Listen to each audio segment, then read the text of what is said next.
Bonjour à toutes et bonjour à tous.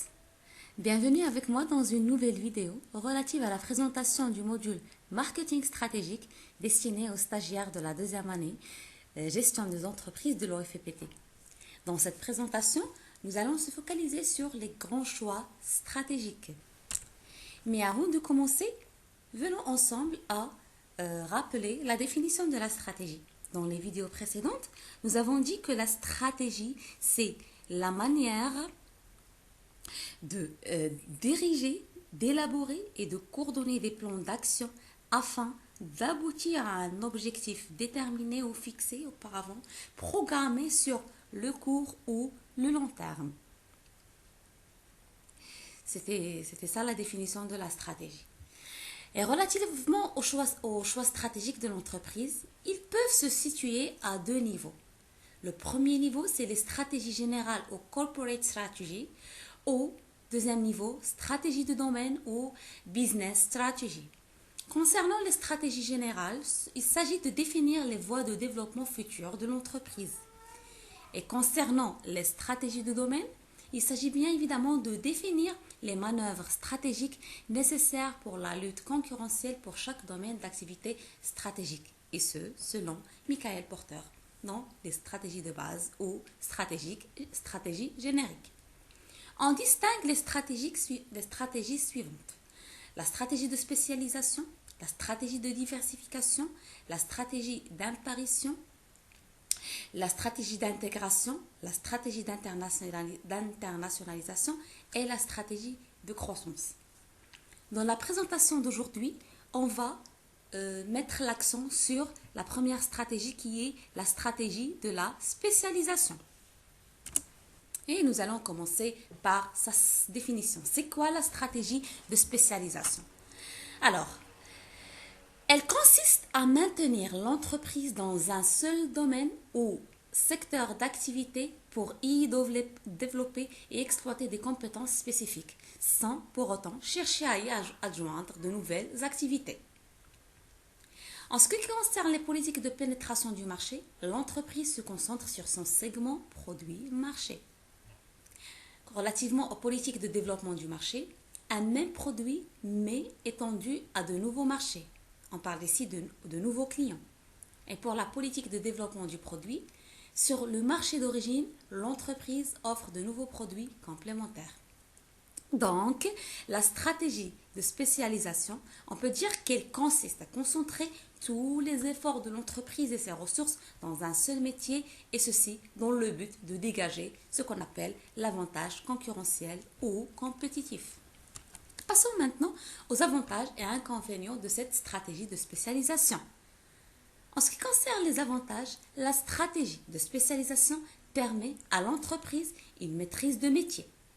Elle lui permet aussi un élargissement de la part de marché. Il permet d'atteindre la taille critique et de générer des économies d'échelle et d'obtenir ainsi des coûts plus faibles, ce qu'on appelle l'effet de volume. Il permet ainsi de générer des effets d'expérience. Il permet une gestion simplifiée de l'entreprise. Et aussi comme avantage, la stratégie de spécialisation permet à l'entreprise une meilleure appréciation des grandes évolutions du marché et enfin une identité homogène et une culture forte et une image externe claire. Passons maintenant aux limites de cette stratégie de spécialisation.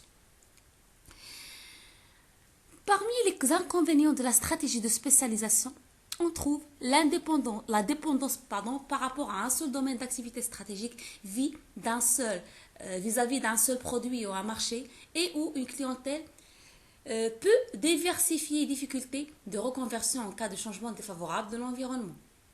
Ainsi, on trouve un risque en cas d'apparition de produits de substitution et enfin une rigidité de l'organisation de la production et une moindre réactivité. Après avoir défini les avantages et les inconvénients de la stratégie de la spécialisation, passons maintenant aux modalités de cette stratégie. Donc, dans cette stratégie, on trouve la stratégie de domination par les coûts, la stratégie de différenciation, la stratégie de recentrage et celle de focalisation ou stratégie de niche. C'est quoi la stratégie de domination par les coûts? C'est la maîtrise des coûts afin d'obtenir un avantage compétitif par la baisse des prix. C'est quoi son avantage? C'est l'augmentation de la compétitivité. Et elle a comme inconvénient un risque de perte de l'avantage concurrentiel ou compétitif en cas d'application de la même stratégie par les mêmes concurrents.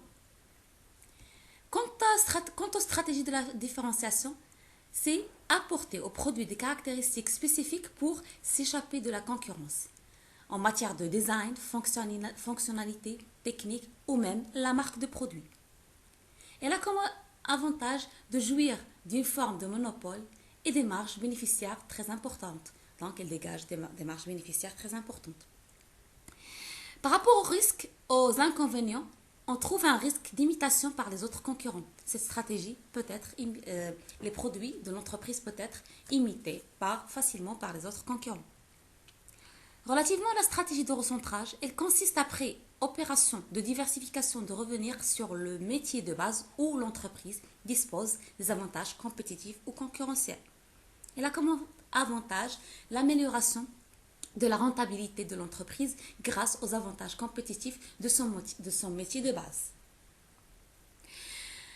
Comme inconvénient ou limite, on trouve des barrières à la sortie, difficulté de trouver un acheteur et une résistance sociale qui peut engendrer des pertes d'emploi.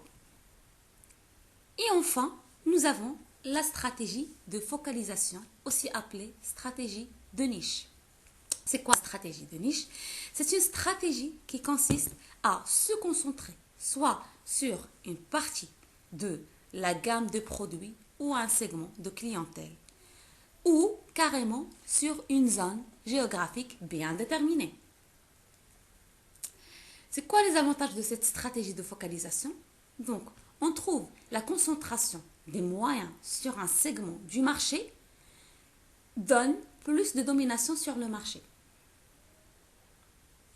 Et parmi les inconvénients de cette dernière stratégie de focalisation, aussi appelée stratégie de niche, donc les différences entre les produits offerts par les entreprises spécialisées sont très réduites, ce qui affaiblit les avantages concurrentiels ou avantages compétitifs.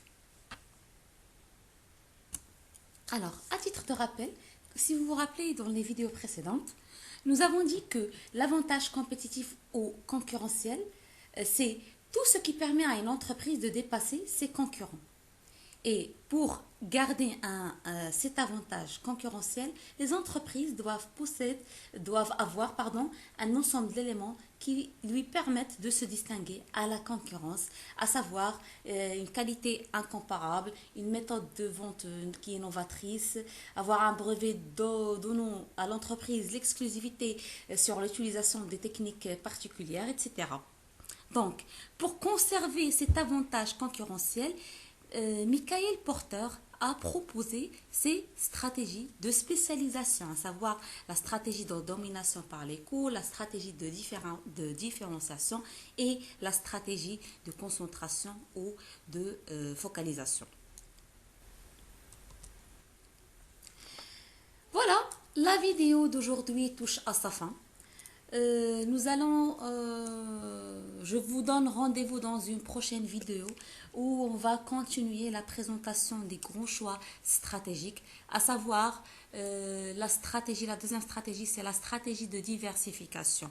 Je vous remercie pour votre soutien, je vous remercie pour votre attention et je vous remercie pour votre encouragement. Je vous dis merci beaucoup et à la prochaine.